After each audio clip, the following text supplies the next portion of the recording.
आप देख रहे हैं न्यूज 18। मैं हूं आपके साथ मेनका चौधरी। और बोकारो से जो ऑक्सीजन स्पेशल ट्रेन निकली थी वो पहले वाराणसी और अब लखनऊ पहुंच चुकी है। 2 घंटे का वक्त हो चुका है जब लखनऊ पहुंची। एक टैंकर में 20,000 लीटर लिक्विड ऑक्सीजन है और ऐसे 2 टैंकर लखनऊ पहुंचे हैं। इससे लखनऊ के कोरोना मरीजों को बड़ी राहत की उम्मीद है। एक टैंकर जो वाराणसी में उतारा गया यानी कि 20,000 लीटर लिक्विड ऑक्सीजन वाराणसी को मिली है, जबकि 40,000 लीटर लिक्विड ऑक्सीजन लखनऊ पहुंच चुकी है। ऑक्सीजन के ये टैंकर आप देख रहे हैं ग्रीन कॉरिडोर के जरिए रेलवे की मदद से यहां पर ऑक्सीजन पहुंची है झारखंड के बोकारो से। डीआरएम साहब के साथ में हम लोगों ने एक ट्रेन भेजी थी बोकारो के लिए। उस ट्रेन में 3 टैंकर भेजे थे, वो अब लौट के वापस आ गई है और उसमें से एक टैंकर हम लोगों ने वाराणसी में उतार दिया। तो इसमें जो 2 टैंकर हैं ये लखनऊ के लिए प्रोवाइड करेंगे अभी, और उतार के हम जिला प्रशासन को सुपुर्द कर देंगे। जब अनलोड हो जाएगा तो यही टैंकर फिर वापस जो है बोकारो जाएंगे। अभी एक टैंकर और आ गया है, तो 3 टैंकर की अगली ट्रेन जो है, तीसरी ट्रेन फिर जो है वापस बोकारो जाएगी। और इस वक्त हमारे सहयोगी प्रशांत लखनऊ से हमारे साथ जुड़ चुके हैं। प्रशांत का रुख करेंगे। प्रशांत, ये बताइए, 2 टैंकर लखनऊ पहुंचे हैं, ये जो ऑक्सीजन है, ऑक्सीजन की ये खेप कितनी काफी है, जितनी डिमांड है उस हिसाब से? निश्चित रूप से इस समय मौजूदा हालात की अगर बात करें मेनका, तो ये 40,000 लीटर की ये जो लिक्विड ऑक्सीजन आई है ये निश्चित रूप से राजधानी लखनऊ के लिए संजीवनी का काम करेगी। वहीं अगर आज सुबह की बात करें तो यहाँ से 3 टैंकर और रवाना किए गए हैं जो सुबह 5:30 बजे बोकारो के लिए रवाना कर दिए गए। तो निश्चित रूप से ये जो 2 टैंकर आए हैं और ये 40,000 लीटर ये जो लिक्विड ऑक्सीजन है निश्चित रूप से लखनऊ के लिए संजीवनी का काम करेगी। आज राजधानी लखनऊ को ये जो 40,000 लीटर लिक्विड ऑक्सीजन मिली है, इससे लखनऊ में जो ऑक्सीजन की किल्लत थी उस पर बहुत हद तक विराम लगेगा। जो लोगों के पास में ऑक्सीजन की कमी हो पा रही थी उसको देखते हुए स्वयं मुख्यमंत्री योगी आदित्यनाथ का ये इनिशिएटिव था। इनिशिएटिव के बाद में अभी एक पोर्टल भी बनाया गया है जिस पर इसकी लाइव मॉनिटरिंग की जाएगी। और खुद सीएम उस पर नजर रख रहे हैं कि कहां पर कितनी किल्लत है और कहां पर जरूरत की कितनी जल्दी पूर्ति करनी है। धन्यवाद आपका प्रशांत, पूरी जानकारी देने के लिए। अधिकारियों की एक टीम बना दी गई है जो इस पर नजर रख रही है कि ऑक्सीजन की सप्लाई जो है वो निर्बाध रूप से होती रहनी चाहिए जरूरत के मुताबिक। और इससे पहले वाराणसी पहुंची थी यही ट्रेन जहां पर एक टैंकर उतारा गया और इस टैंकर में 20,000 लीटर लिक्विड ऑक्सीजन वाराणसी में रात 2 बजे के करीब रेलवे कैंट रेलवे स्टेशन पर यह टैंकर उतारा गया। ऑक्सीजन की सप्लाई वाराणसी में भी निर्बाध हो सके इसकी कोशिश लगातार जारी है। तो वाराणसी को सांसों के संकट से थोड़ी राहत इस टैंकर के पहुंचने के बाद।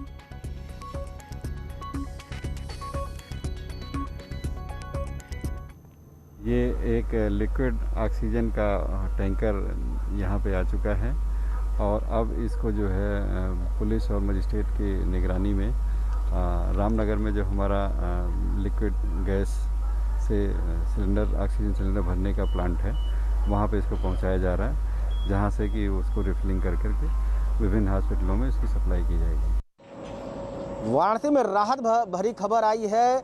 ऑक्सीजन एक्सप्रेस वाराणसी के कैंट रेलवे स्टेशन पहुंच चुकी है। लगातार ऑक्सीजन के किल्लत के बाद पीएम मोदी ने बैठक की और बैठक के बाद कई राहत भरे कदम उठाए गए। उनमें से एक ये है, बोकारो से सीधे चल करके ऑक्सीजन एक्सप्रेस जो है वो यहाँ पहुंची है और एक टैंकर यहाँ पर पहुंचाया गया है, इमरजेंसी में पहुंचाया गया। इसके पहले ठीक 1 दिन पहले एक टैंकर और पहुंचाया गया था।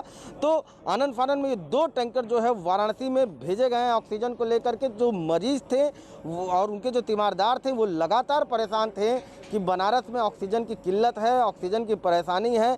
इसको देख करके जिला प्रशासन और पीएम मोदी के ने जो आगे बढ़ करके कदम उठाए उसकी एक तस्वीर वाराणसी में देखने को मिल रही। रात को 2 बजे वाराणसी के रेलवे स्टेशन पर ये ऑक्सीजन पहुंचा है और इसे बनारस में तत्काल स्टेशन से निकाल करके रामनगर इंडस्ट्रियल एरिया में भेजा जाएगा, जहां प्लांट है और उस प्लांट से ऑक्सीजन जो हॉस्पिटलों में है वहां से आपूर्ति की जाएगी, सिलेंडरों में भरा जाएगा। आप देख सकते हैं ये तस्वीरें जो हैं, यहाँ पे पूरी फोर्स तैनात है और यहाँ गाड़ी को उतारने की पूरा व्यवस्था की जा रही है। और ये गाड़ी और यूपी में शुक्रवार रात से सोमवार सुबह तक वीकेंड लगा हुआ है, वीकेंड लॉकडाउन लगा हुआ है। वीकेंड लॉकडाउन में कैसे हालात हैं, कितना हो रहा है इस लॉकडाउन का पालन, अपने सहयोगियों से हम जानेंगे। तस्वीरें इस वक्त आप देख रहे हैं, वीकेंड कर्फ्यू के दौरान की ये तस्वीर है। इस वक्त अलग अलग शहरों से हमारे सहयोगी जुड़े हैं। लखनऊ से राजीव हमारे साथ है, वाराणसी से उपेंद्र है, मेरठ से उमेश और आगरा से आरिफ हमारे साथ जुड़ चुके हैं। सबसे पहले रुख लखनऊ का ही कर लेते हैं। राजीव, लखनऊ की सड़कों का हाल दिखाइए कि वहां पर इस वीकेंड लॉकडाउन का कितना पालन हो रहा है। हाथों को सैनिटाइज करते रहें और समय-समय पर साबुन पानी से धोएं। मेनका राजधानी लखनऊ समेत उत्तर प्रदेश के विभिन्न जिलों में लगातार कोरोना संक्रमण बढ़ता जा रहा है, जिसको देखते हुए आप देख सकते हैं कि बीते शुक्रवार की रात 8 बजे के बाद से लॉकडाउन लगाया गया है। इस वक्त मैं हजरतगंज के उस भाग में खड़ा हूँ जिसे हार्ट ऑफ द सिटी कहा जाता है। आप देख सकते हैं कि एक रोड को पूरी तरह से बैरिकेड किया गया है और दूसरी ओर पे से जो आवश्यक सेवाओं से जुड़े लोग हैं सिर्फ उन्हें ही आने जाने की इजाज़त दी गई है। दूसरी ओर लगातार इस लॉकडाउन के दौरान सैनिटाइजेशन किया जा रहा है सभी सरकारी दफ्तरों और निजी कार्यालयों का, जहां पर कोरोना पेशेंट मिले थे। और लगातार ये कोशिश की जा रही है कि किसी बेहद सख्ती के साथ इस लॉकडाउन का पालन कराया जाए, ताकि जो लखनऊ में लगातार रोजाना करीब 5000 से अधिक कोरोना संक्रमण के मामले आ रहे हैं। जरूरी है कि इस तरह के फैसलों का सख्ती से पालन करवाया जाए। वाराणसी से उपेंद्र भी हमारे साथ मौजूद है। उपेंद्र, दो मुद्दों पर बहुत जल्द में रिएक्शन चाहूंगी। एक, लॉकडाउन को लेकर क्या स्थिति है, किस तरह से चुनौतियां प्रशासन के सामने, और दूसरी, ऑक्सीजन का एक टैंकर यहां भी पहुंचा है, कितनी राहत उस टैंकर से?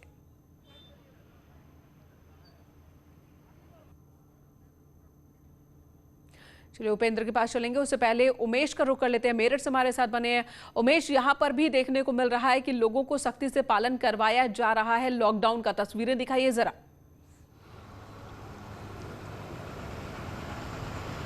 जी हाँ, देखिए मेनका जी, 59 घंटे का वीकेंड लॉकडाउन चल रहा है और यहाँ पर सड़कों पर सन्नाटा पसरा हुआ है। मैं अपने कैमरा पर्सन अभिषेक शर्मा से कहूँगा कि दिखाएं यहाँ की तस्वीरें कि किस तरह से सड़कों पर सन्नाटा पसरा हुआ है। नगर निगम की टीम भी लगातार सड़कों को सैनिटाइज कर रही है, दुकानों को सैनिटाइज कर रही है। और ये बंद दुकानें आप देख सकते हैं कि जहाँ जहाँ तक निगाह जा रही है वहाँ तक सारी की सारी दुकानें बंद हैं। ये मेरठ के बेगमपुर चौराहे का हाल है और यहीं पर आबू लेन का बाजार है। मैं अपने कैमरा पर्सन से कहूँगा कि इस तरफ भी आएँ और दिखाएं यहाँ किस तरह से सैनिटाइजेशन का कार्य भी चल रहा है। और सैनिटाइजेशन की टीम लगातार ग्राउंड जीरो पर नजर आ रही है और पुलिस चौकी को सैनिटाइज कर रही है, सड़कों को सैनिटाइज कर रही है, दुकानों को सैनिटाइज कर रही है और पूरे जिले में घूम घूम कर सैनिटाइजेशन का कार्य चल रहा है। ये मेरठ का प्रसिद्ध आबू लेन का बाजार है और जहां जहां तक निगाह जा रही है वहां तक देखिए कि किस तरह से सारी दुकानें बंद हैं और वही लोग घर से बाहर निकल रहे हैं जिनको जरूरी काम है या फिर अति आवश्यक सेवाओं वाले लोग ही निकल रहे हैं। बाकी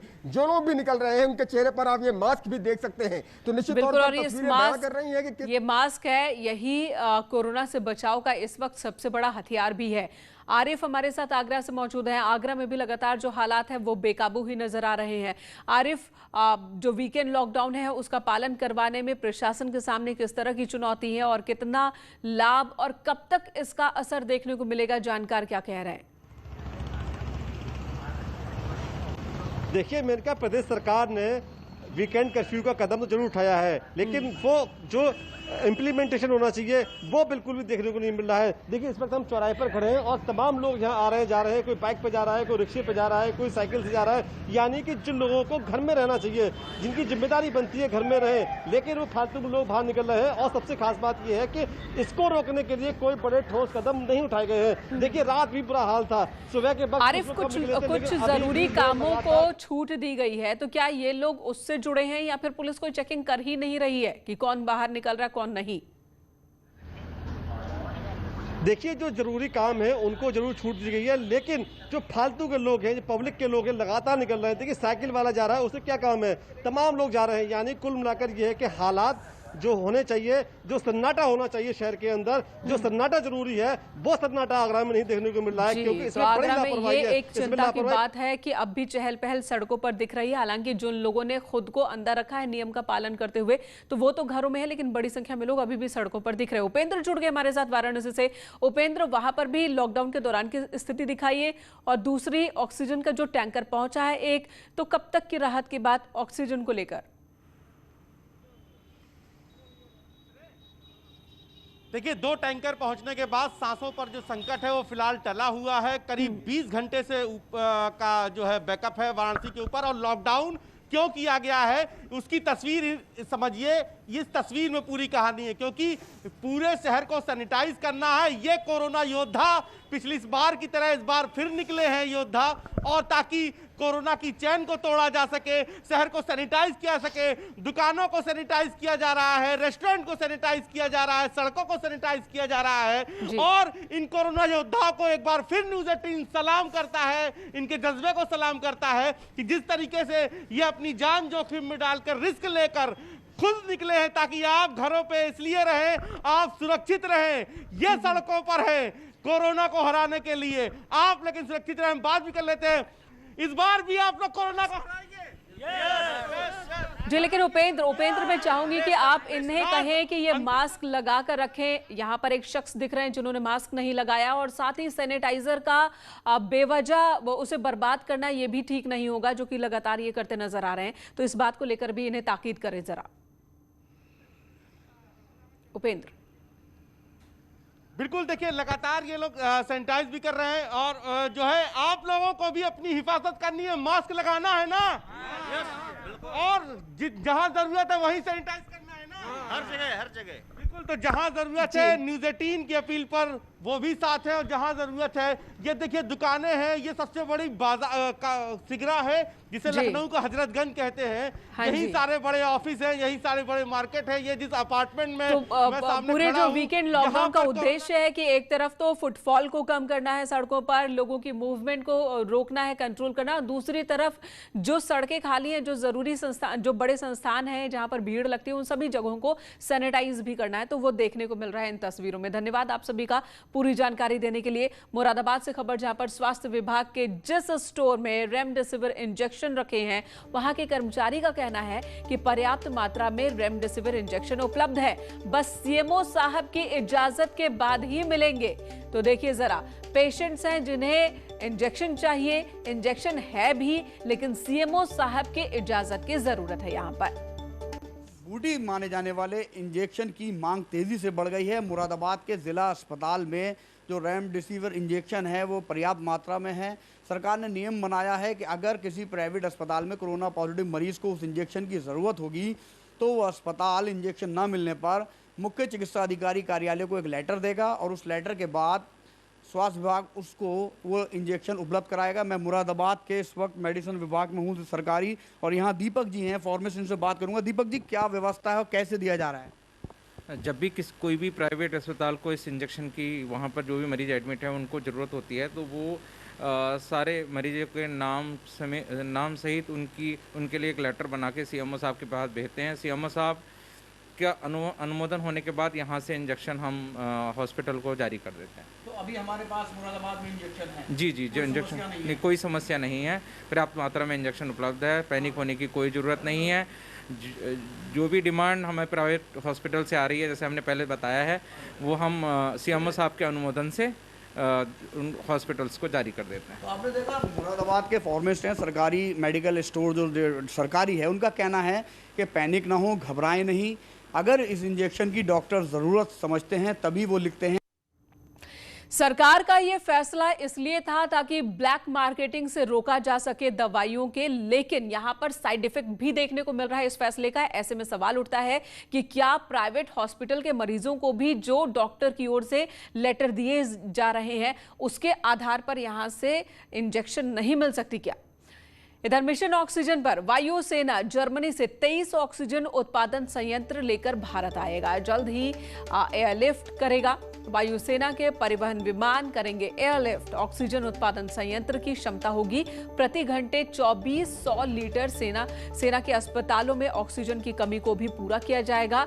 जर्मनी से 23 मोबाइल ऑक्सीजन जनरेशन प्लांट के आयात का फैसला लिया गया है। कंटेनर का आयात करने का भी भारत सरकार ने फैसला लिया है। तो बड़ी खबर है ये। सिंगापुर यूएई से भी टैंकर मांगने की तैयारी में इस वक्त भारत सरकार।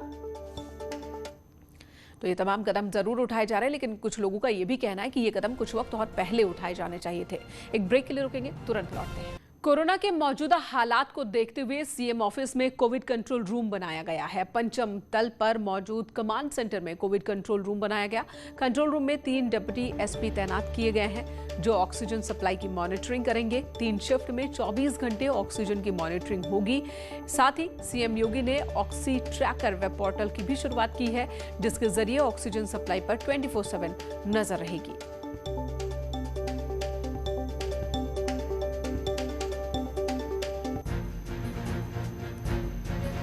और टीम 11 के साथ आज भी सीएम योगी आदित्यनाथ की मीटिंग होनी है। वर्चुअली ये मीटिंग हर रोज होती है, जिसमें जो कदम उठाए गए हैं प्रदेश भर में कोरोना के कंट्रोल को लेकर के, उन कदमों की समीक्षा होती है कि उसका कितना असर देखने को मिल रहा है, और जो हालात हैं उसके बारे में जानकर अधिकारियों से फीडबैक लेकर मुख्यमंत्री आगे का फैसला भी लेते हैं अधिकारियों और डॉक्टर्स के परामर्श से। और आपको बता दें, खुद CM Yogi Adityanath corona positive हैं, बावजूद इसके हर रोज वो मीटिंग जरूर कर रहे हैं, हर रोज फैसले लेते नजर आ रहे हैं। एक ब्रेक के लिए रुकेंगे, खबरों का सिलसिला जारी है।